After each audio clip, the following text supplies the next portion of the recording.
9 बजे हमने ये क्लास रखी थी। सारे लोग तकरीबन आ गए हैं जिन्होंने आना था। हम शुरू कर लेते हैं क्लास।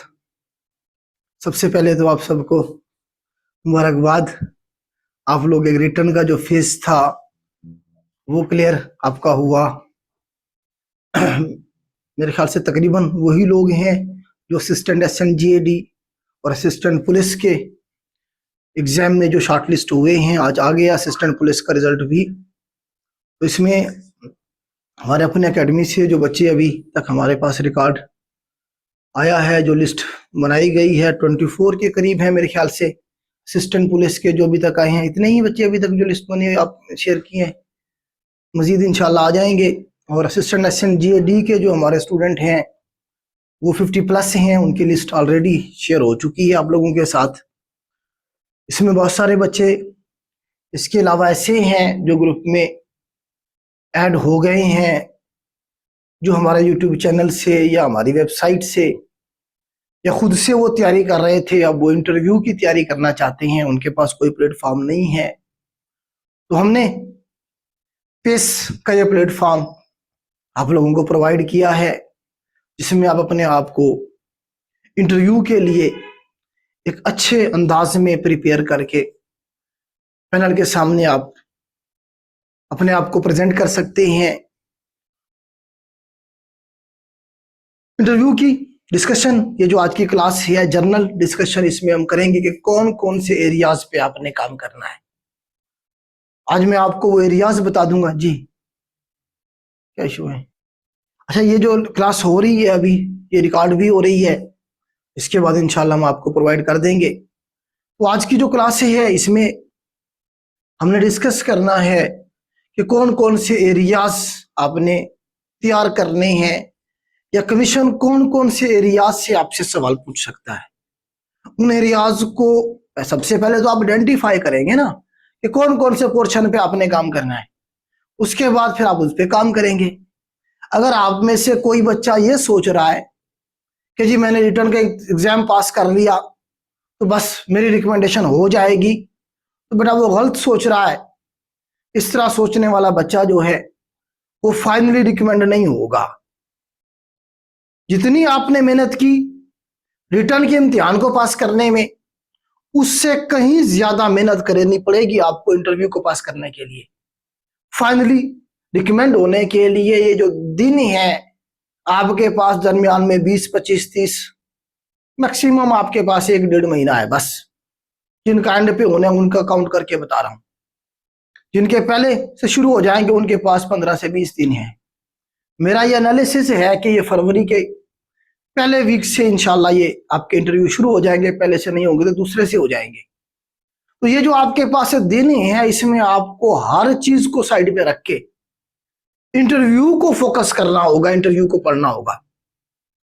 मेरे बारे में आप जानते ही है, 2016 से मैं कमीशन के साथ अटैच हूं। मेरा पहला जो इम्तिहान पास हुआ था 2016 में हुआ था। मैं आपको ये क्यों बताता हूं? इसलिए बताता हूं कि मैं आपको वो इंटेंसिटी जो है इंटरव्यू की प्रिपरेशन की वो मैं बताना चाह रहा होता हूं। इसीलिए मैं आपको बता दूं कि मेरा रिटर्न का इम्तिहान पहला 2016 में सब इंस्पेक्टर पंजाब पुलिस का क्लियर हुआ था, लेकिन मेरी फाइनल रिकमेंडेशन जो पहली हुई PPSC से वो 2020 में जाके हुई। इस दरमियान में जो 4 साल थे, इसका मतलब ये नहीं है कि मैंने कोई इतने सारे जो है ना इम्तिहान पास किए। हाँ किए मैंने 8-7 एग्जाम इस दौरान, लेकिन मेरा फोकस ये होता था कि सिर्फ मैंने जी पुलिस में जाना है बस। सब इंस्पेक्टर की जब सीटें आती मैं अप्लाई करता था, या कोई इस तरह की कोई तगड़ी सीट आती उस पर अप्लाई करता था। उसके अलावा बाकी सीट पे मैंने कभी अप्लाई ही नहीं किया था। 2020 में आके पता ये चला कि नहीं यार, जो भी सीट आ रही है जिस पे एलिजिबिलिटी बनती है, चाहे वो 1 सीट है या 50 सीटें हैं, उन पे अप्लाई भी करना है, ध्यान भी देना है, कुछ ना कुछ सीख के आना है। जब इस फेज में हम इंटर हुए तो उसके बाद फिर एक सीरीज थी एग्जाम पास होने की, रिटर्न का एग्जाम क्वालिफाई करने की। अब मैं आपको बताना जो चाह रहा था वो ये कि 2016 में मैंने पहले इंटरव्यू दिया। आजकल सोशल मीडिया का दौर है, आपके पास इंफॉर्मेशन है, व्हाट्सएप ग्रुप्स हैं, व्हाट्सएप चैनल्स हैं, यूट्यूब चैनल्स हैं। जो आपको फ्री ऑफ कॉस्ट आपको गाइड कर रहे हैं। हम आपको बस कोशिश कर रहे हैं, आपको कुछ ना कुछ गाइड कर रहे होते हैं हम फ्री ऑफ कॉस्ट। 2015-16 इस तरह में ये व्हाट्सएप ग्रुप सिम का चक्कर नहीं था, अगर था भी सही तो हमें नहीं पता था। इतने सारे अवाम को इकट्ठा कर लेना और ये सारी जो चीजें हैं, कुछ भी नहीं था। तो गाइडेंस ना होने के बराबर थी। जिसे कुछ पता था या तो हमारी उस तक अप्रोच नहीं थी या वो हमें कुछ बता नहीं रहा था, ये सूरत हाल थी। तो आपके पास तो अभी फोरम्स हैं इतने सारे तैयारी करने के, तो किसी ने ये नहीं गाइड किया कि यार प्रॉपर ड्रेसिंग भी करनी होती है।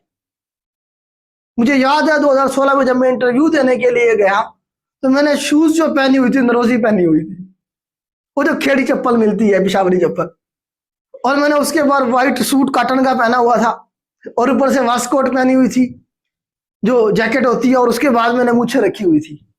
मतलब एक जिस तरह टिपिकल एक बंदा सोच में होता है कि यार ऐसा जो इस तरह का दिखता है तो हमें उस तरह से जो है जी करके जाना है। मैं आपको बताना ये चाह रहा हूं कि गाइडेंस इस लेवल की थी। आहिस्ता आहिस्ता चीजें सीखने में टाइम लगा।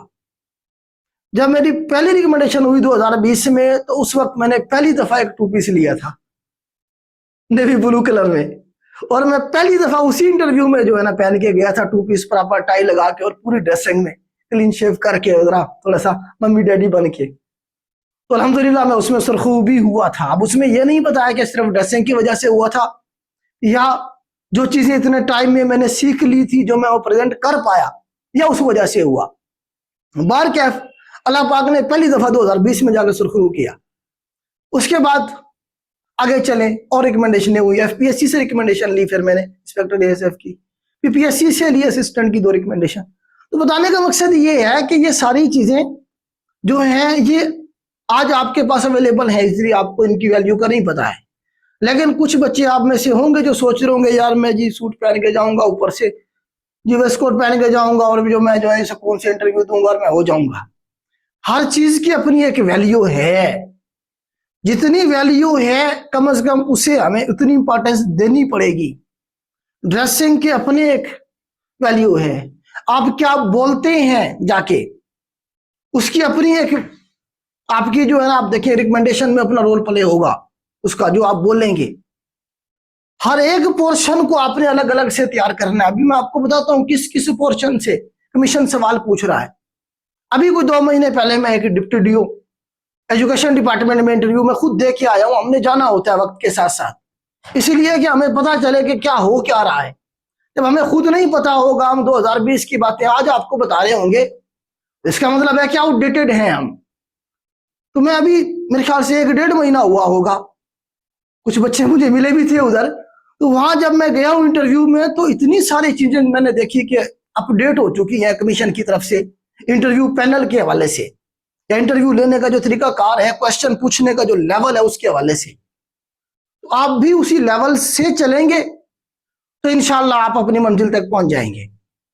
ग्राउंड में आपको 1 बाय 1 बताता हूं कि कौन कौन से ग्राउंड आपने तैयार करनी है और उसके लिए हम आपके लिए क्या करेंगे, वो सारा मैंने ऑलरेडी एक वीडियो में बताया है जो हमने सेशन शुरू किया स्पेशली अपने बच्चों के लिए। उसमें हमने जो हमारे बच्चे नहीं भी हैं फिर भी वो हमसे तैयारी करना चाह रहे हैं, उन्हें भी हमने अलाउ किया है पहली दफा। इससे पहले हमारी जो इंटरव्यू की प्रिपरेशन थी हमारे अपने बच्चों के लिए फ्री ऑफ कॉस्ट थी, कोई हम पैसे नहीं चार्ज करते थे उनसे, लेकिन उसमें हम जनरल गाइडेंस देते थे। उसके बाद 1-2 जो है ना मार्क ले लेते थे ऑनलाइन। अभी हमने उसे अपडेट कर दिया है। एक तो आपकी जनरल गाइडेंस का जब ये अभी लेक्चर हो रहा है ये वाला, इसके साथ साथ आपको डिपार्टमेंट के हवाले से प्रॉपर कमर साहब ऑलरेडी असिस्टेंट एसएन जीएडी हैं। उसके बाद आप देखें कि नईम अब्बास साहब भी हमारे स्टूडेंट हैं, वो आपको ये सारे आपको असिस्टेंट पुलिस के जो मुलाजिम है जो असिस्टेंट इस वक्त सर्व कर रहा है वो आपको असिस्टेंट पुलिस के बारे में आगे प्रॉपर गाइड करेगा, उसके लिए परेशान होने की जरूरत नहीं है। असिस्टेंट एसएन जीएडी का जो एक मुलाजिम है, एक ऑफिसर है, वो आपको आके असिस्टेंट एसएन जीएडी की ड्यूटीज, डिपार्टमेंट हायरार्की, डिपार्टमेंट की हर एक चीज आपको करवाई जाएगी। नोटिंग क्या होती है, ड्राफ्टिंग क्या होती है। जो असिस्टेंट होता है वो बेसिकली क्लर्क होता है और उसका काम होता ही नोटिंग और ड्राफ्टिंग है। तो आपने नोटिंग किस तरह से करनी होती है, ड्राफ्टिंग किस तरह से करनी होती है, यही आपके इंटरव्यू का पोर्शन होता है। जहां से आपके सवाल बन रहे होते हैं, जो डिपार्टमेंट का बंदा पूछता है आप लोगों से। उसके अलावा और भी बहुत सारी चीजें हैं, जिस तरह मैंने अभी आपको बताया, मैं अभी जो देख के आया हूँ, नोट करके आया हूँ। मैंने एक चीज ये नोट की कि वो आप जो रटी रटाई बातें हैं, जिस तरह से पहले इंटरव्यू में पूछते थे कभी 2020-21 में जब मैंने दिए, वही 1/2 इस तरह से आसान आसान से सवाल पूछ रहे होते थे। अब उस तरह से नहीं पूछ रहे हैं। अब वो आ जाके बच्चे को डेप्थ में नॉलेज चेक कर रहे हैं, पाकिस्तान की इकोनॉमी के इश्यूज पूछ रहे हैं, फिर उसके सोल्यूशन पूछ रहे हैं, फिर जब आप सोल्यूशन बताते हैं उस पर वो डिस्कशन करते हैं, बहस करते हैं। इवन एक मेंबर जो इस वक्त पूछ रहा है वो पीड एक्ट को पूछ रहा है, सारा बैठा हुआ पीड एक्ट में उसकी सजाएं क्या है जी, माइनर और मेजर पेनल्टीज क्या है। ठीक है, मतलब पीड एक्ट को पूरी तरह से जो है आपको मेरे ख्याल से करके हम करवाएंगे इंशाल्लाह आपको। इसी तरह से पेपरा रूल्स के बारे में उसके हवाले से पूछ रहे हैं। हालांकि असिस्टेंट का सच काम नहीं होता पेपरा रूल्स के हवाले से या पेपरा के हवाले से, लेकिन पूछ रहे हैं। हमने तो तैयार होकर जाना है ना, हमने तो सीट निकालनी है। जो वो पूछ रहे हैं उसी हिसाब से जो पॉसिबल क्वेश्चन वो पूछ सकते हैं, हमने उस ग्राउंड को तैयार करके जाना है, तभी जाके हमारी रिकमेंडेशन होनी है। तो ये एक तो अच्छी सीट है, ये जो मौका आपको मिला असिस्टेंट नेशनल जीएडी की, आपको ₹1 लाख प्लस आपकी तनख्वाह होनी है, तो इसमें अपनी पूरी एनर्जी लगा दें। अगर कोई बच्चा जॉब कर रहा है, वो हफ्ता 10 दिन छुट्टियां ले सकता है अपने डिपार्टमेंट से, तो वो ले ले और अपने ये जो दिन है कीमती बना लें। फॉरएवर आपका इशू रिजॉल्व हो जाएगा। पंजाब पुलिस का असिस्टेंट तनख्वाह तो उसकी कम है, 1 लाख नहीं है, थोड़ी है, 60-65 हजार होगी, लेकिन उसकी आप पावर देखें। आप पुलिस डिपार्टमेंट का हिस्सा बनने जा रहे हैं। आप सब इंस्पेक्टर पंजाब पुलिस की एज कितनी होती है? 25 साल। यहाँ 30 साल तक जो लोग उधर नहीं हो सके पुलिस डिपार्टमेंट में जाने का, जिनका ख्वाब था, 25 साल क्रॉस कर गए, लेकिन ये उनके पास मौका है कि वो पुलिस में दोबारा से इंटर हो सकते हैं। आपको पता है पुलिस में जाना का मकसद क्या होता है? पावर हासिल करना। आप अगर इस माशरे में रह रहे हैं तो आपको पता है कि पुलिस के कांस्टेबल की कितनी वैल्यू होती है हमारे माशरे में, बात समझ रहे हैं? तो इस ख्वाब को अगर पूरा करना है तो फिर मेहनत तो करनी पड़ेगी, और वो आपने ही करनी है, किसी ने नहीं करनी। ना मैंने करनी है, ना अली साहब ने करनी है, ना उजैर साहब ने करनी है, ना कंवर साहब ने करनी है, ना शाह साहब ने करनी है, ना आपके वालिदैन ने करनी है, ना आपके किसी दोस्त ने करनी है। हम आपको मैक्सिमम गाइड कर सकते हैं, हम मैक्सिमम आपको बता सकते हैं, इससे ज्यादा हम कुछ नहीं कर सकते। अल्टीमेटली आपको करना पड़ेगा। तो खैर गपशप आपसे होगी, आपके सवाल भी इंशाल्लाह हम एड्रेस करेंगे एंड पे जाके। तो अभी वो मैं थोड़ा सा आपको एक्सप्लेन कर दूं। जो ग्राउंड है ड्रेसिंग के हवाले से मैंने इधर एक पिक्चर लगाई है, ताकि आपको आइडिया हो कि किस तरह की ड्रेसिंग करके आपने उधर जाना है। ठीक है, तो थोड़ा सा मैं इसे आपको एक्सप्लेन करता हूं 1 बाय 1, मेल और फीमेल दोनों की ड्रेसिंग में थोड़ा सा बताने की कोशिश करूंगा। तो इंटरव्यू के एरियाज कौन कौन से होते हैं, कहां कहां से वो पैनल जो बैठा होता है वो आपसे सवाल पूछ सकता है। ये वो एरियाज है जिन पे आपने काम करना है, जिन्हें आपने तैयार करना है। अपने घर में अगर शीशा नहीं लगा हुआ बड़ा सारा तो कल ही लगवा लें। इन एरियाज को तैयार करके शीशे के सामने आपने खड़ा होके बैठ के खुद से सवाल पूछने हैं, खुद ही जवाब देने हैं। अपना जेस्चर भी जो है ना आपने क्या करना है, नोट करना है कि मैं जो ये जेस्चर से हाथों के किस तरह से मैं यूज कर रहा हूं। आपने हर चीज अपनी परफेक्ट करनी है। उसके लिए सबसे बेहतर तरीका यह है कि आपके घर में एक बड़ा सा शीशा लगा होना चाहिए दीवार पे। आप उसके सामने बैठे, पूरी ड्रेसिंग में बैठे। आपने अगर 2 पीस पहन के जाना है तो आप पूरा 2 पीस में बैठे उसके सामने, शीशे के सामने। मतलब इस तरह से अपने आप को देखना है कि मैं कैसा लग रहा हूं, कौन सी चीज है जिसपे मुझे मजीद काम करने की जरूरत है। ठीक हो गया। जो क्वेश्चन पूछे गए पिछले, अभी आपको पता रिजल्ट आया है आज इसका, भावलपुर डिवीजन का आया है सर, इसका एक्साइज इंस्पेक्टर का। फीमेल 4 मेरे ख्याल से सीटें थी फीमेल की, वो 4 की 4 हमारी हैं या 3 है? 4 स्टूडेंट जो रिकमेंड हुई है भावलपुर की, उन्होंने से फिजिकली मुल्तान इधर आके कितने बच्चियों ने उनमें से दिया है interview? 2 physically Multan mock interview देने आई है, उनका पूरा रिकॉर्ड है हमारे पास। मतलब बताने के 4 की 4 बच्चियां अल्हम्दुलिल्लाह जो बेटियां हैं हमारी, वो हमारे प्लेटफॉर्म से तैयारी करके गई हैं और वो रिकमेंड हुई हैं। आज हमने उनकी सक्सेस स्टोरी भी आप लोगों के साथ शेयर की हुई थी। बताने का मकसद ये है कि वो कोई बाहर से तो नहीं आई ना, आपकी तरह की लोग वो हैं, वो सिर्फ उन्होंने क्या क्या काम किया है। उनमें से एक फीमेल मुझे याद है अभी भी, वो बड़ी ज्यादा मतलब डिप्रेस थी और वो कह रही थी सर बस मेरे पास ये आखिरी चांस है, और वो मतलब उसके वालिदैन उनके अबू जी साथ आए हुए थे। तो बताने का मकसद ये है कि करना पड़ेगा आपको, और आपको आउट ऑफ द वे बाहर जाके आपको जो है ना तैयारी करनी पड़ेगी। खैर मैं आपको बता रहा था इंटरव्यू एरियाज के हवाले से। इसमें देखें, सबसे पहले आपने जिस एरिया पे काम करना है वो आपकी पर्सनैलिटी है। पर्सनैलिटी में आपका इंट्रोडक्शन आ जाएगा। जैसे ही आप इंटर होंगे तो आपकी जो पर्सनैलिटी है वो पहला जो है ना, जो आप देखें इंपैक्ट छोड़ेगी पैनल पे। तो ये दिखने में कैसा है, इसने ड्रेसिंग कैसी की हुई है, क्या ये एक सेंसिबल इंसान लगता है, सेंसिबल ड्रेसिंग करके आया है कि या नहीं करके आया है, ये इंटर कैसे हुआ है, ये बैठा कैसे है। आपकी कामयाबी में आप हर चीज काउंट हो रही होती है। इस बात को आप निकाल दे ध्यान से कि जी बस में से इस तरह से जाके हम जाएंगे और छक्का मार के आ जाएंगे। हर चीज आपने अपनी तरफ से ठीक करके जानी है, और इंशाल्लाह आपकी फाइनल रिकमेंडेशन में हर चीज काउंट होगी।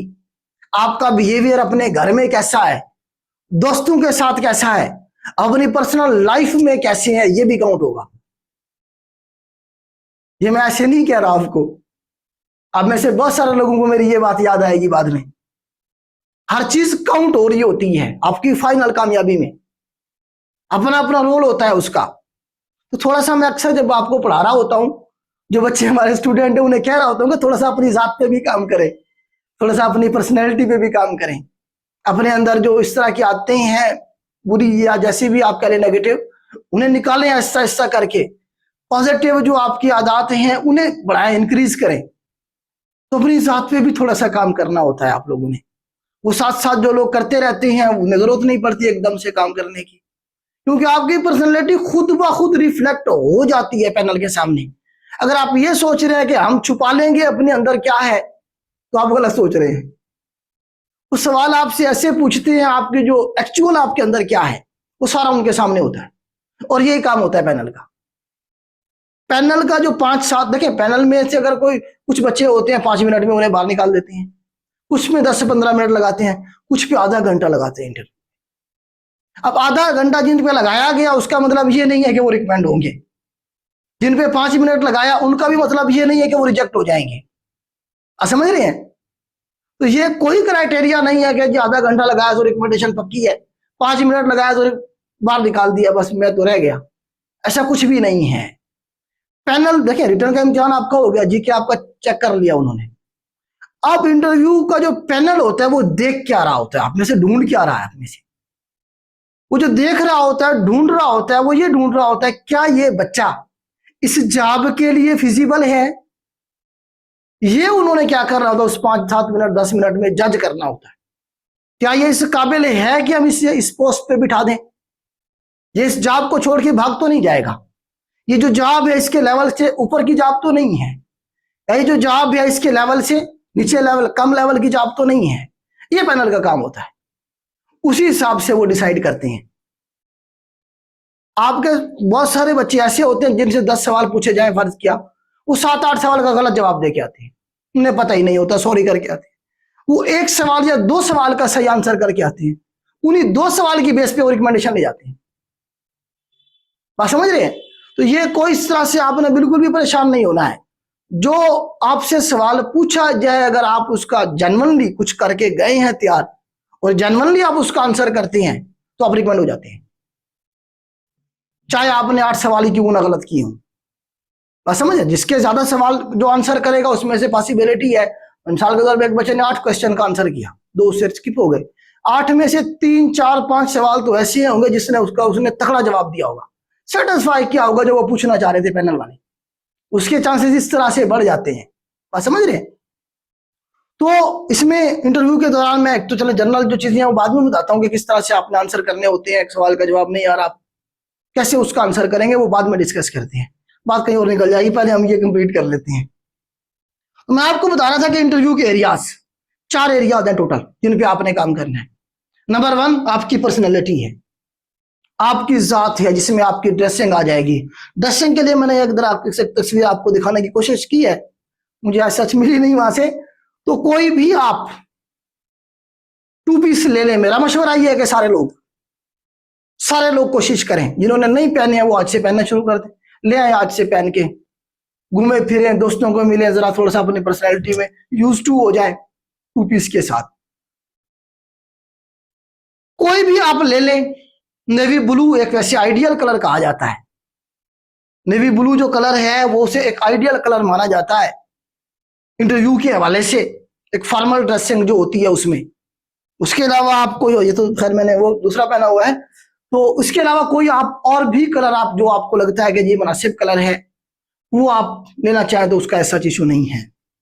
उसके बाद आपकी जो शर्ट है इसमें, ये आपकी शर्ट जो है ये व्हाइट या ऑफ व्हाइट कलर में होनी चाहिए और कोशिश करें वॉशिंग वेयर की हो, ठीक है।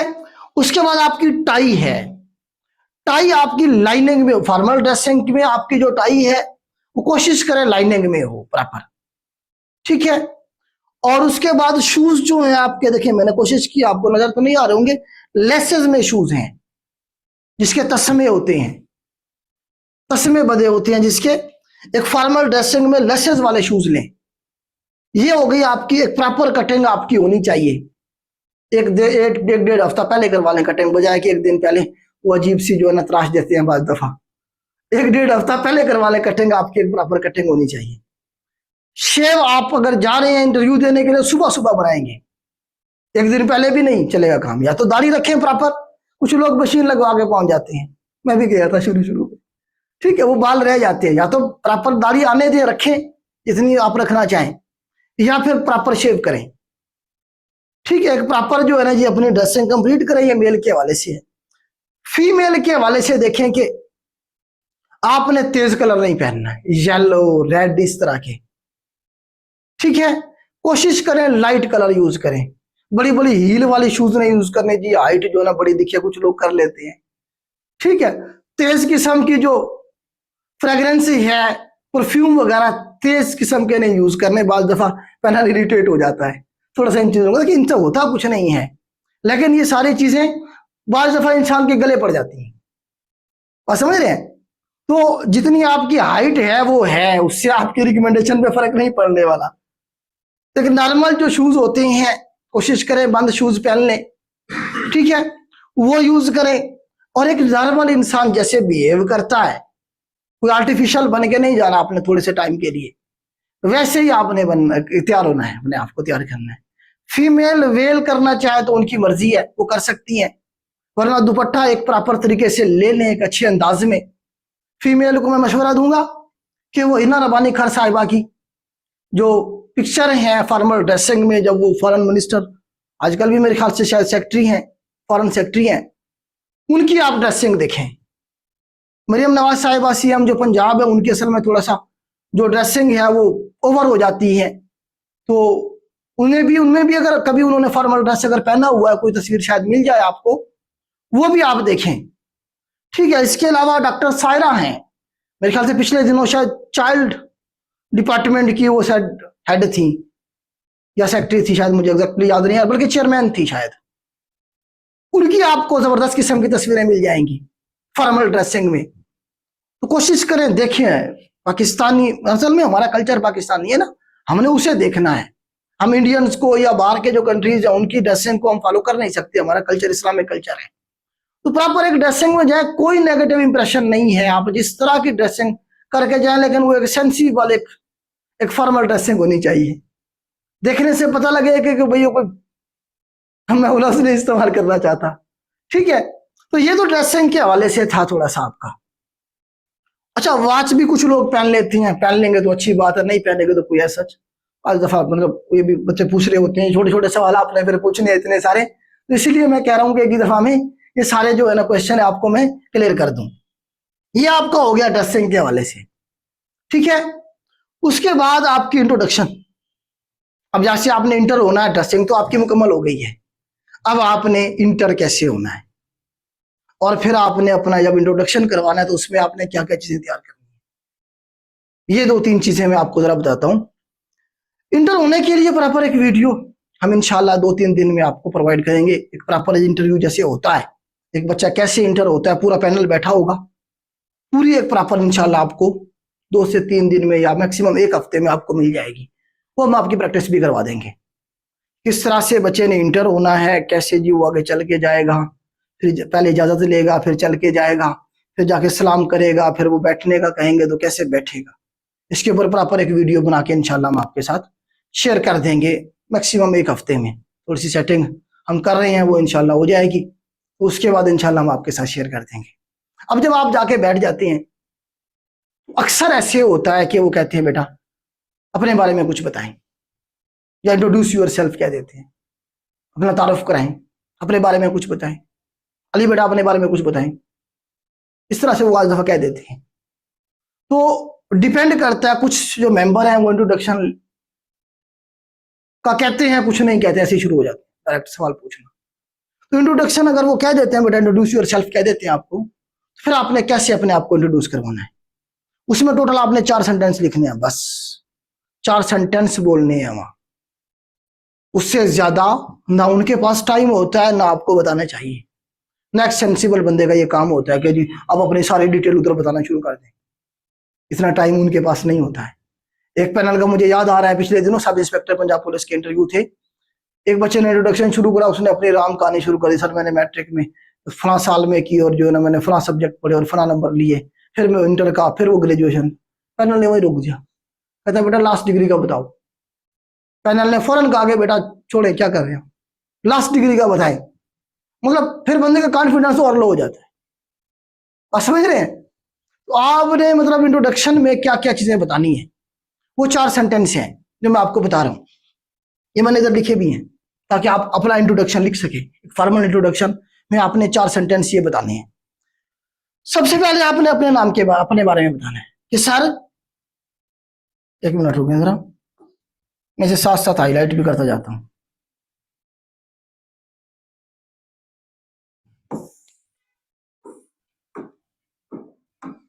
कि पहले सेंटेंस में सर आपने क्या कहना है, sir I am Mohammad Nadir, अपना नाम बताना है।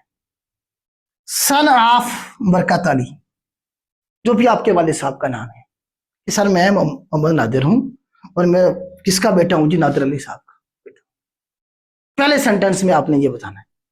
और ये इस तरह रटी रटाई बात नहीं शुरू कर देनी है जाके, जिस तरह लोग जाते हैं रट्टा मार के और शुरू हो जाते हैं। वो पांच दफा कह देते हैं बेटा रट्टा लगा क्या, ये कह देते हैं 5 दफा, वो कॉन्फिडेंस और खत्म। ठीक है, तो आपने पहले सेंटेंस में अपने बारे में बताना है।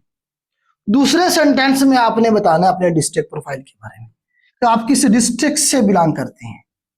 आई बिलोंग टू डिस्ट्रिक्ट मुल्तान या I hail from district Multan, दोनों में से कोई एक लफ्ज आप यूज कर लें, आपकी मर्जी है, मतलब एक ही है।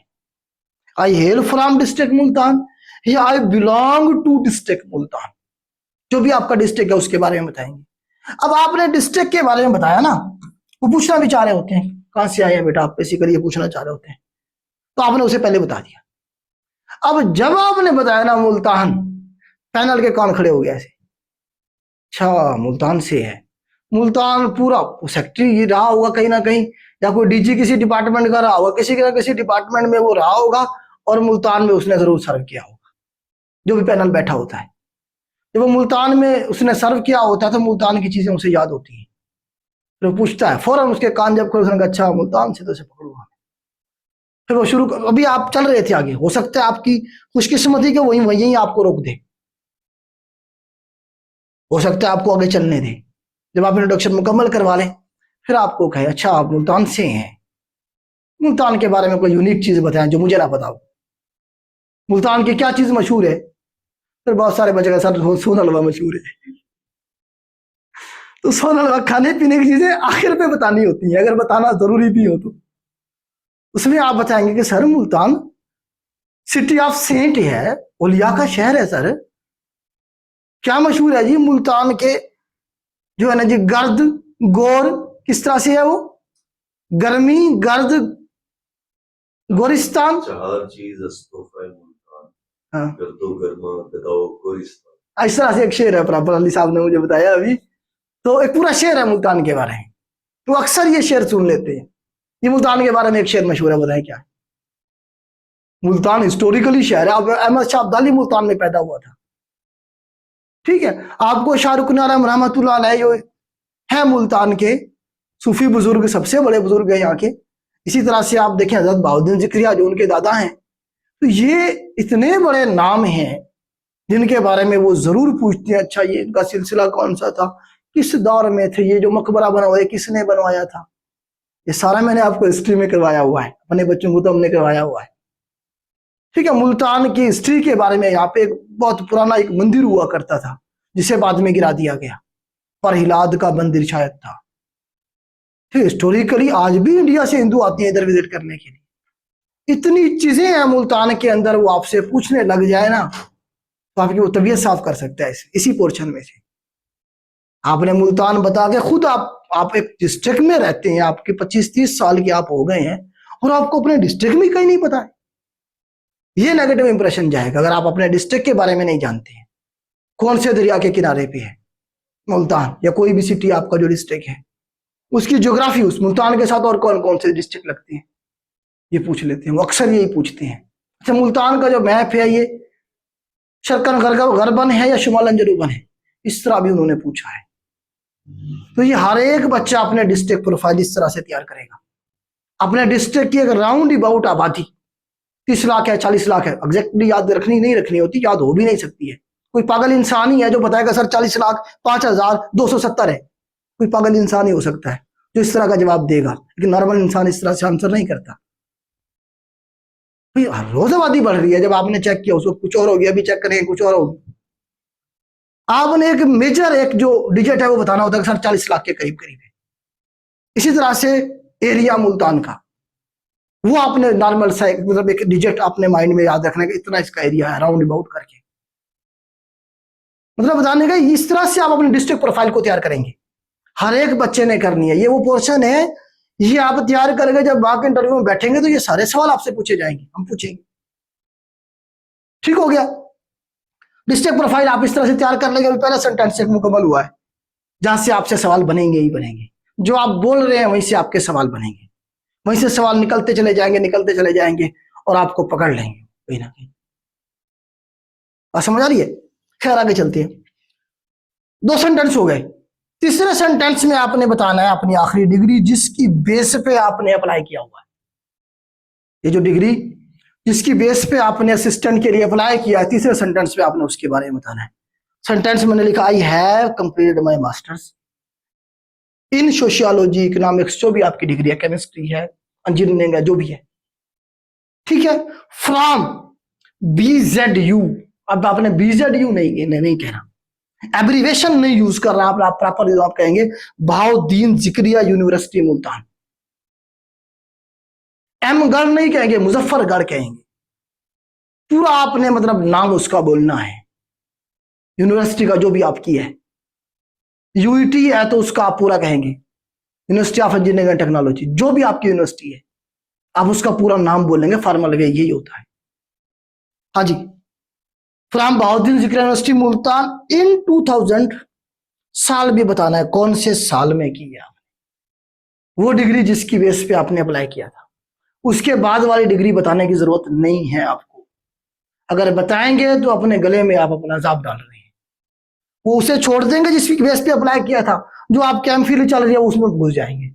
और अभी वो आपकी चल रही थी, आपने अभी शुरू की थी, उसमें आपको पता भी कुछ नहीं था, वहां से आपको पकड़ लेंगे। अगर आपने की हुई है उसके बाद कोई एमफिल या PhD, उसमें जो आपका थीसिस था, जो भी आपने वहां पे किया, उसमें घुस जाएंगे और वो बाबे होते हैं। अगर आप ये समझ रहे हैं कि आप उन्हें डिग्री, किसी भी डिग्री के हवाले से वो सवाल पूछते हैं और आप उन्हें चक्कर दे लेंगे, तो आप गलत सोच रहे हैं। चक्कर नहीं दे सकते आप, तो कोशिश करें। देखिए एक्स्ट्रा नंबर तो आपको मिलने नहीं है, एमफिल और PhD बताने गया तो आपको एक्स्ट्रा नंबर मिलने हो, आपका रिकमेंडेशन में कोई असर पड़ता हो, वो तो है नहीं। उल्टा वो गले पड़ जाता है बाज दफा। तो कोशिश करें वही डिग्री बताएं जो आपने की, जिसकी बेस पे आपने अप्लाई किया हुआ है। अब जब आप वो बता रहे हैं उसके बाद 2 साल गुजर गए, आपने क्या कर रहे हैं, अगला सवाल यहां से जनरेट होगा। नेक्स्ट क्वेश्चन जो होगा वो, अगर आपके डिग्री में से सवाल जरूर पूछे जाएंगे और वो जर्नल सवाल होंगे जो रोजमर्रा जिंदगी में आपसे पूछे जा रहे होते हैं। आपकी अपनी डिग्री को तैयार करना है, उसके कंटेंट कम से कम अगर कुछ भी ना करें ना अपने डिग्री के हवाले से, तो जो आपका ट्रांसक्रिप्ट है फाइनल ईयर का, जो आपने वहां जमा करवाना है, जिसपे नंबरों की परसेंटेज लिखी हुई है, उसके ऊपर आपके 10, 12, 15 सब्जेक्ट ऐसे होंगे जिनके टॉपिक मेंशन होंगे, जरूर मेंशन होते हैं। ट्रांसक्रिप्ट पे, डिग्री पे नहीं होते, ट्रांसक्रिप्ट पे होते हैं।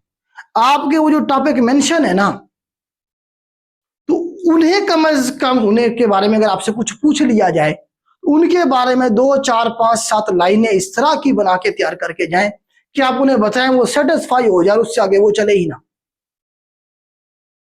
वो जो सब्जेक्ट मेंशन है, और वो जरूर पूछते हैं, उनके सामने पढ़ी होते हैं, वो कहते हैं अच्छा आपने इधर जो है ना जी पढ़ी थी जी इकोनॉमिक्स, आपने मिसाल एग्रीकल्चर इकोनॉमिक्स का आपने सब्जेक्ट पढ़ा हुआ था उसमें, अच्छा बेटा ये एग्रीकल्चर इकोनॉमिक्स में क्या पढ़ा था आपने, इसमें क्या होता है? वो आपको पता ही नहीं है कि एग्रीकल्चर इकोनॉमिक्स में क्या था, हम पढ़ा था हमने। मतलब उसमें जो सब्जेक्ट मेंशन है, बॉटनी है, जोलॉजी है, उनके आगे आगे सब सब्जेक्ट मेंशन होंगे, तो उनके बारे में, हर एक सब्जेक्ट के बारे में आपको पता होगा, इसके मन में हमने ये पढ़ा था, आप उन्हें बता सके, बताने के काबिल हो, 2, 4 सेंटेंस आपके माइंड में हो, ये आएगा प्रैक्टिस से। ठीक हो गया, ये था आपका डिग्री वाला पोर्शन। अब आ जाए आगे, आपने डिग्री की 2022 में, अब 2025 है, हाँ जी क्या कर रहे हैं 3 साल से? ये सवाल आपका नहीं आना है, ये जो गैप है 2-3 साल में आप क्या कर रहे हैं? ठीक है, बजाय कि वो आपसे सवाल पूछे, आप खुद बता दो कि sir currently I am teaching as a private tutor. जो भी आप कर रहे हैं उस डिग्री के बाद, जो भी आप कर रहे हैं, वो आपने आखिरी सेंटेंस में बताना होता है। तो चौथा सेंटेंस या 4 सेंटेंस में आपने बताना होता है कि डिग्री के बाद आप क्या कर रहे हैं, वो आपने बताना होता है। टीचिंग कर रहे हैं तो वो बताएं, कोई जॉब कर रहे हैं प्राइवेट वो बताएं, जो कुछ भी कर रहे हैं वहां से भी आपके सवाल बनेंगे। अगर नहीं बताएंगे तो वो आपसे पूछेंगे क्या कर रहे हैं बेटा आजकल, फिर जो भी आप उन्हें बताएं उसके बारे में भी आपको पता होना चाहिए। तो ये आपका इंट्रोडक्शन होना चाहिए एक फॉर्मल। बाकी आपकी मर्जी है, इसमें मैट्रिक डाले, इंटर डाले, कुछ भी डाले, आप 20 डालने और पता नहीं क्या क्या लोग डाल लेते हैं। वन पेपर के लिए, इंट्रोडक्शन के लिए इतना काफी है। CSS PMS की मैं बात नहीं कर रहा हूं, मैं आपके लिए वन पेपर PPSC FPSC का जो वन पेपर होता है मैं उसकी बात कर रहा हूं। यहां हम स्पेशली डिस्कस कर रहे हैं असिस्टेंट को, पंजाब पुलिस और असिस्टेंट एसएन GAD को। ठीक हो गया, ये आपका एक पोर्शन कवर हुआ है आपकी पर्सनैलिटी का, जहां से आपके सवाल बनेंगे ही बनेंगे।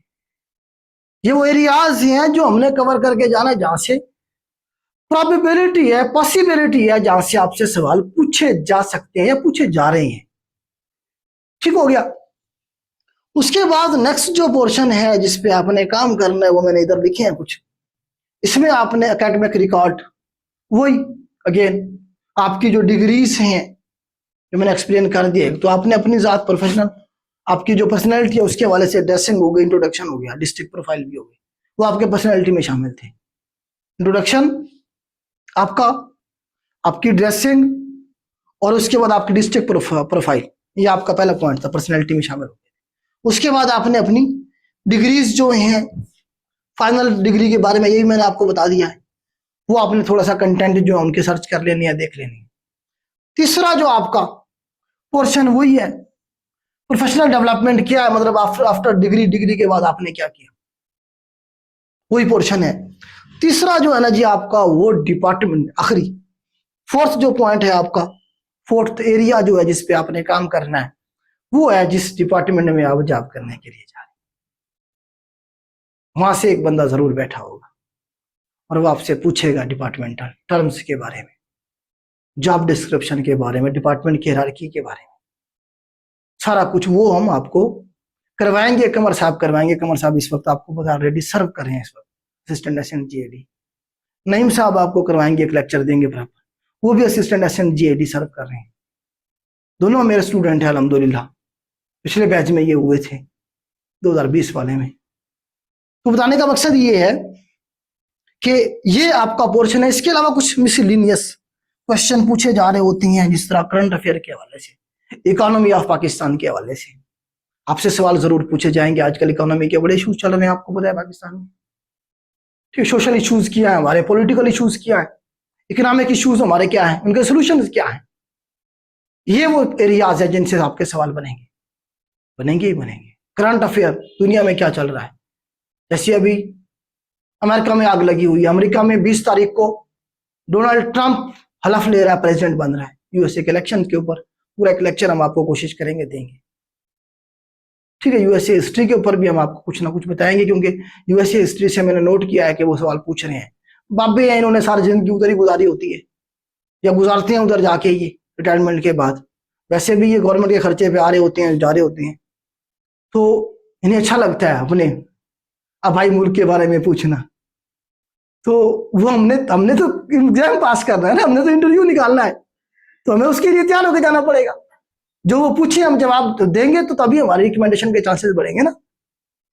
तो बताने का मकसद ये है कि इन पे आपने कुछ मिसलिनियस सवालों में आपके ये पूछे जा सकते हैं, करंट अफेयर के हवाले से, इकोनॉमी के हवाले से, जीके के हवाले से कोई सवाल बन सकता है। मिडल ईस्ट क्राइसिस चल रहा है, आपको पता है, ये इजराइल वाला इशू और ईरान वाला, चाइना की और अमेरिका की एक चल रही है इकोनॉमी की जंग, इकोनॉमी की वार चल रही है। इसी तरह से रशिया की और ये जो आप देखें यूक्रेन की जंग चल रही है रशिया के साथ, वो भी आ गया नॉर्थ कोरिया, वो मोटा सा जो बैठा होता है तो प्लूसा, वो आए कहता है आज कोई नहीं हंसेगा, इस तरह का वो बंदा है। तो वो आजकल पता है उसने अपनी आर्मी भेजी हुई है यूरोप में रशिया के साथ मिलके यूक्रेन पे लड़ने के लिए। मतलब एशिया पहली दफा यूरोप में अपने आर्मी घुसा के बैठा हुआ। तो बताने का मकसद है ये सारे साउथ एशिया की अगर बात करें, पाकिस्तान में सार्क के बारे में जरूर सवाल बनेंगे आपके कि सार्क की फेलियर की क्या वजूहत है, क्यों नहीं है कामयाब हुई, ठीक है। इसी तरह से एससीओ की अभी मीटिंग हुई है पिछले दिनों, ठीक है, पाकिस्तान में ही हुई है। ब्रिक्स की मीटिंग हुई है रशिया में। ये वो सवाल हैं जिनके बारे में सवाल बनेंगे ही बनेंगे। तो ये आपके मिसलिनियस क्वेश्चन होंगे कुछ, टोटल ये आपका एरिया है जहां से सवाल बन सकते हैं। इसके अलावा कोई मेरे ख्याल से मैंने ऐसी चीज नहीं छोड़ी जहां से आपसे सवाल बन सकते हो, पूछ सकते हो और आप जो है ना जो उनका आंसर ना कर पाए। तो स्लाइड यही थी जिनमें मैंने कोशिश की आपको चीजें बताने की। अब एक सवाल आपको नहीं आ रहा है तो उसका किस तरह से आप आंसर करेंगे। कुछ लोग तुक्का मारना शुरू कर देते। एक तो जो भी आपसे सवाल पूछा जाए, ये पॉइंट की बात बता रहा हूं, जो भी आपसे सवाल पूछा जाए अगर आपको आता है या नहीं आता है, आपने फौरन फायरिंग नहीं शुरू कर दी, पर ये जवाब नहीं करना आपने 2-4 सेकंड सिर्फ पाज लेना है, रुकना है और उसके बाद आपने बोलना शुरू करना है एक स्मूथ वे के साथ, एक सेंसिबल इंसान की तरह, ठीक है। नहीं आता तब भी आप डायरेक्ट सॉरी नहीं कहेंगे उन्हें, आप थोड़ा सा पास लेंगे, रुकेंगे, ये जेस्चर देंगे जैसे आप कुछ रिकॉल करने की कोशिश कर रहे हैं, आप कुछ याद करने की कोशिश कर रहे हैं। एक अच्छा तरीका जो होता है वो यही होता है। और उसके बाद आप कहेंगे सर सॉरी मैं रिकॉल नहीं कर पा रहा हूं, सर मुझे अभी याद नहीं आ रहा है। एक अच्छे अंदाज में कहेंगे उन्हें। इनकार करने का भी एक अच्छा अंदाज होना चाहिए, ठीक है। तो ये मेन एरियाज थे जिन्हें हमने कवर करना है। इंशाल्लाह हम बैच अनाउंस कर ही चुके हैं। अपने जो ओल्ड स्टूडेंट हैं उनके लिए हमने हाफ फीस रखी हुई है, क्योंकि इसमें हमने मॉक इंटरव्यू को ऐड किया। कम से कम 5 आपके मॉक इंटरव्यू पूरी ड्रेसिंग में बिठा के हम आपके घर से लेंगे। उसके बाद कम से कम 3 मॉक इंटरव्यू आपके हम यहाँ फिजिकली अपने इदारे में मुल्तान में लेंगे। अगर किसी को रिहाइश का इशू होगा, कोई खाने का इशू होगा, तो वो भी हम इंशाल्लाह हमारा इदारा आपको प्रोवाइड करेगा। कोशिश ये है कि आप रिकमेंड हो, ज्यादा से ज्यादा बच्चे हमारे इदारे से रिकमेंड हो, उसके लिए हम कोशिश कर रहे होते हैं, ठीक है। फीस वही हमने 7,000 रखी है टोटल, जिसमें आपके 3 फिजिकल मॉक इंटरव्यू या 5 ऑनलाइन कम से कम मॉक इंटरव्यू और कम से कम 8 से 10 आपके लेक्चर होंगे इकोनॉमी ऑफ पाकिस्तान पे, सोशल इश्यूज जो हमारे हैं, पॉलिटिकल इश्यूज जो हैं उन पे और इकोनॉमिक इश्यूज जो हैं उस पे, करंट अफेयर पे जो चल रही है इस वक्त दुनिया में, कश्मीर इशू है और भी बहुत सारे इश्यूज हैं उन पे। इसके अलावा कम से कम 2 लेक्चर आपके डिपार्टमेंटल होंगे, कम से कम 2। एक तो होगा ही होगा ना, एक अमर साहब देंगे, एक नईम साहब से मैंने कहा है, वो भी आप, हर किसी का अपना एक अंदाज होता है। किसी को अंदाज पसंद आ जाता है, समझ आ जाती है एक बच्चे को। बाज़ दफा ऐसे होता है कोई बंदा कितना ही अच्छा क्यों ना पढ़ा ले, एक बच्चे को का माइंड एक्सेप्ट ही नहीं कर रहा होता। तो इसीलिए हमारे पास 2 अवेलेबिलिटी होंगी, कमर साहब और साथ में नईम साहब, हम आपको प्रोवाइड कर देंगे, आप सुनेंगे। इंशाल्लाह हमारी कोशिश होगी कि हम आपको अपनी पूरी एनर्जी लगा के इस काबिल बनाएं कि आप जो है ना शॉर्टलिस्ट हो जाएं। हमारी कोशिश ही होगी, इस कोशिश को फाइनल रिजल्ट तक आप लोगों ने लेके जाना है। हम इधर से जोर लगा रहे हैं, कोशिश कर रहे हैं, आप लोग नहीं कर रहे हैं बेटा, फिर रिजल्ट नहीं मिल पाएगा, और जो रिजल्ट नहीं मिलेगा उसका नुकसान आपको होगा, हमें नहीं होना है, आपको होना है। तो इसीलिए सीरियस हो जाए, जो दिन बचे हुए हैं इन पे काम करें। इंशाल्लाह हम 1-2 दिन में जो लेक्चर हैं ये अपलोड करना शुरू कर देंगे। कंवर साहब कल क्लास रखेंगे या परसों रखेंगे डिपार्टमेंट के हवाले से, और उसके बाद जो है ना अली साहब और उजैर साहब, जबरदस्त एक्सपीरियंस इनका, इस वक्त डिपार्टमेंट में सर्व कर रहे हैं, तो वो इंशाल्लाह आपको लेके चलेंगे। बहुत अच्छे अंदाज से मैं खुद चलूंगा, और हम कोशिश कर रहे हैं कि जो है ना कोई पीपीएससी का मेंबर जो है रिटायर्ड, हाजिर सर्विस नहीं, वो कहाँ से टाइम दे सकते हैं, रिटायर्ड कोई मेंबर हम इंगेज करें और वो आके आपको कुछ चीजें करवाए, या कम से कम मॉक में बैठे। अगर हम इसमें कामयाब होते हैं आपको भी इसका फायदा होगा इंशाल्लाह। तो ये टोटल जो है ना जी इंटरव्यू के हवाले से चीजें थी। अब हम कोशिश करते हैं आपके जो सवाल हैं वो जो है ना जी हम लें, आपके जो सवाल है उन्हें एड्रेस करें।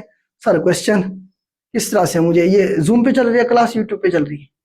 अच्छा जूम पे चल रही है, फिर तो मुझे उधर जाना पड़ेगा स्क्रीन की दूसरी तरफ। चले बेटा, मैं कोशिश करता हूं आपके जो क्वेश्चन है उन्हें एड्रेस करने की।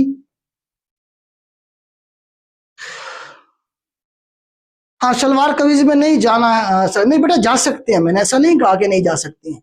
शलवार कमीज में देखिए मैंने आपको बताया कि शलवार कमीज में उस वक्त आप जाके कामयाब हो सकते हैं जब आपकी पर्सनालिटी इतनी रोबदार हो, आपके अंदर नॉलेज इतना है कि पैनल को ये लगे कि यार ड्रेसिंग मैटर नहीं करती है, ये बंदा इस डिपार्टमेंट के काबिल है 100%, इसे इस डिपार्टमेंट में ही रहना चाहिए। इस तरह से अगर आप जाके परफॉर्मेंस देती हैं फिर आपकी ड्रेसिंग मैटर नहीं करती है।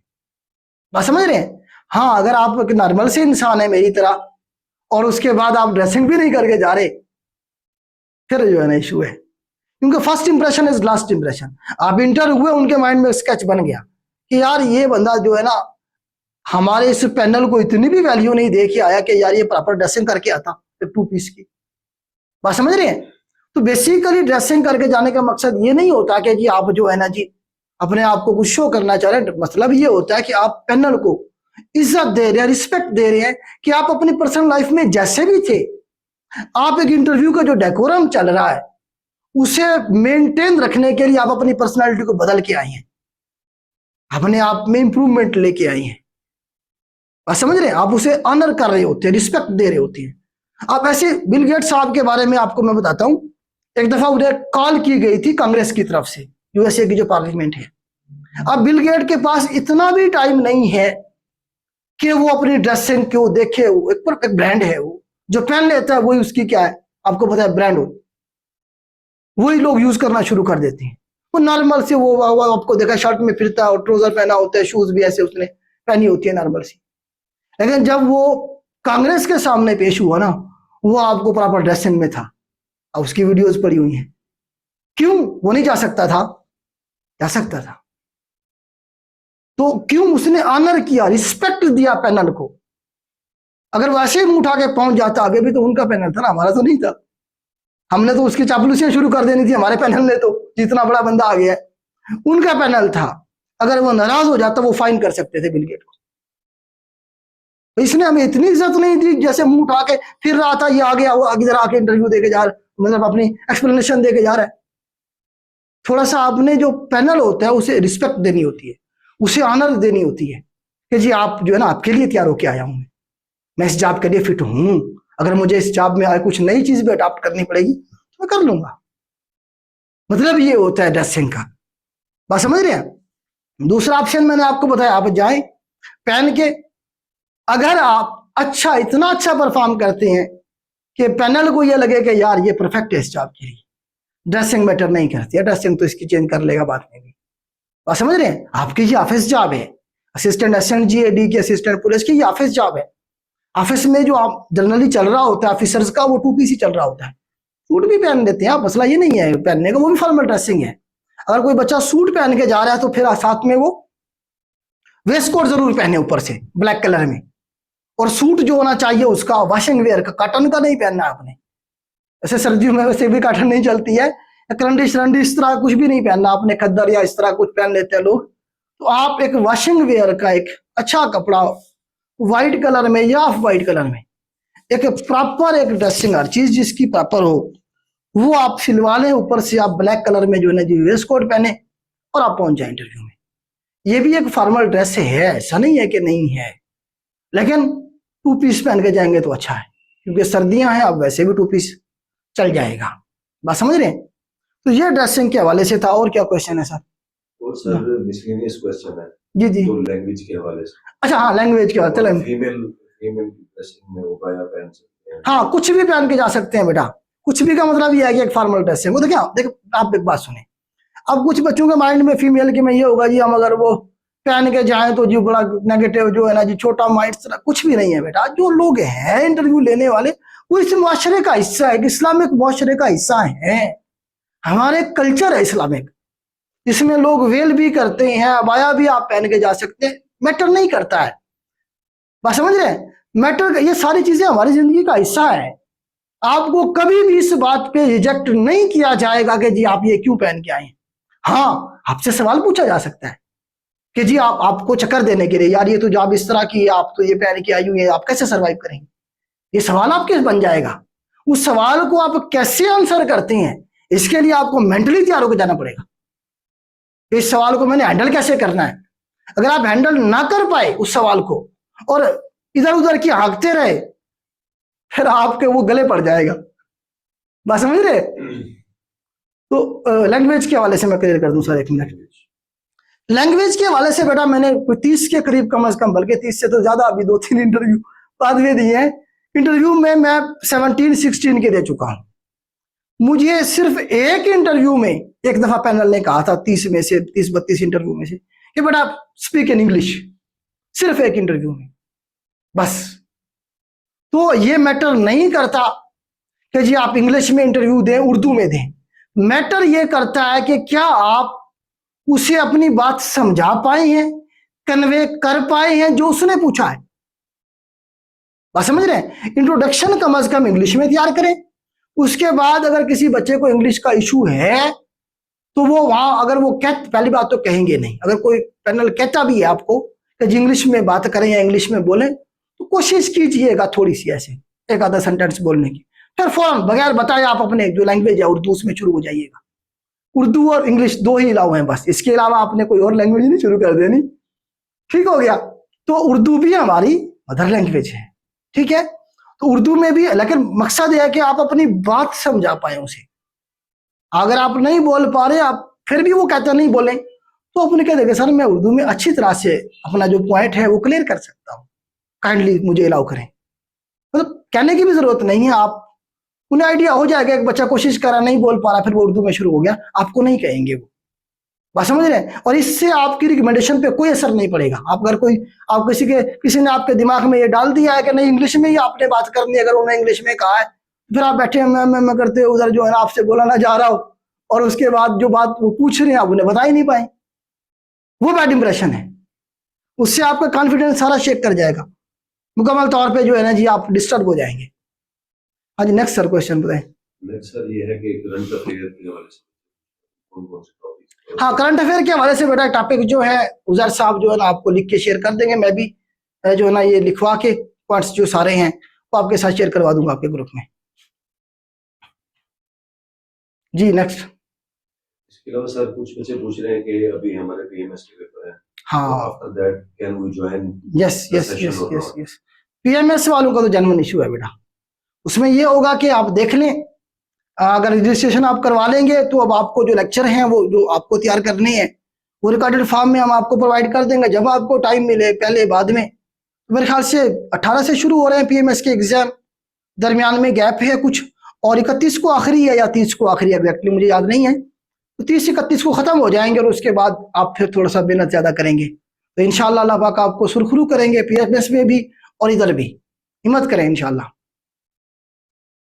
जी और सर मिसलेनियस क्वेश्चन है बच्चों जी पूछें, बताएं।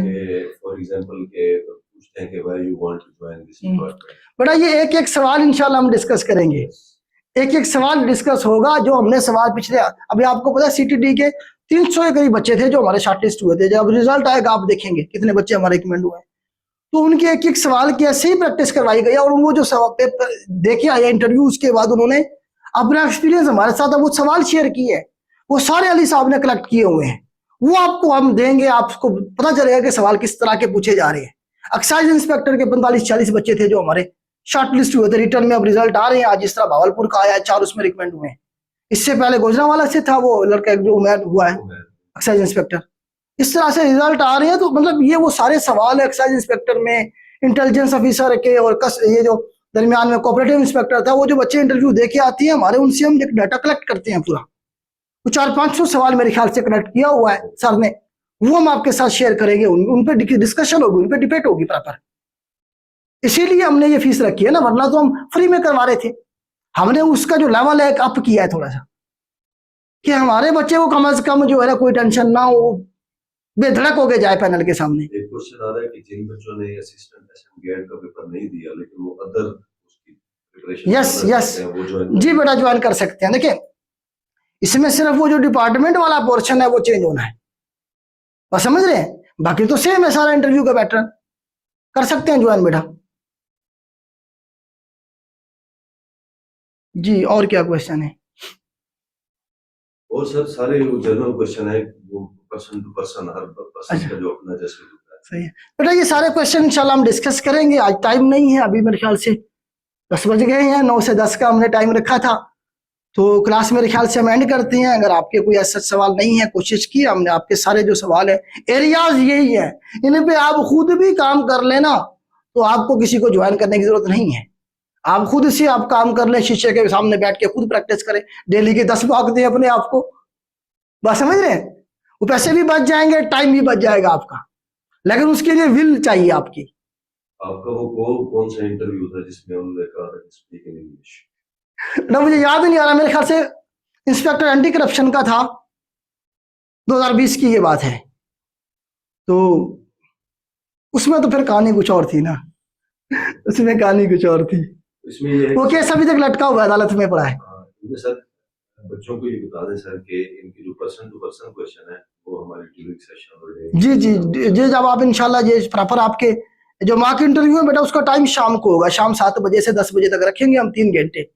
पहले भी हमने ये रखा था, इसमें आप आके अपने मॉक इंटरव्यू देंगे और आप लोग, जैसे एक बच्चा मॉक इंटरव्यू दे रहा है, बाकी लोग आके सुन रहे होंगे, उसे जज कर रहे होंगे कहाँ पे मिस्टेक कर रहा है। जब आप किसी को जज करते हैं तो आप ज्यादा सीखते हैं। वो भी हम आपको फैसिलिटी प्रोवाइड करेंगे इंशाल्लाह। ठीक है बेटा, क्लास एंड करते हैं इंशाल्लाह। कल लास्ट डेट है सर, कल तक इनका डाटा जो है वो कलेक्ट करें और परसों से शुरू करवाएं, टाइम नहीं है सर। ठीक है बेटा, खुश रहें, मेहनत करें बेटा, मेहनत तो आपको करनी पड़ेगी और ऑप्शन नहीं है। खुश रहें बेटा, अल्लाह हाफिज।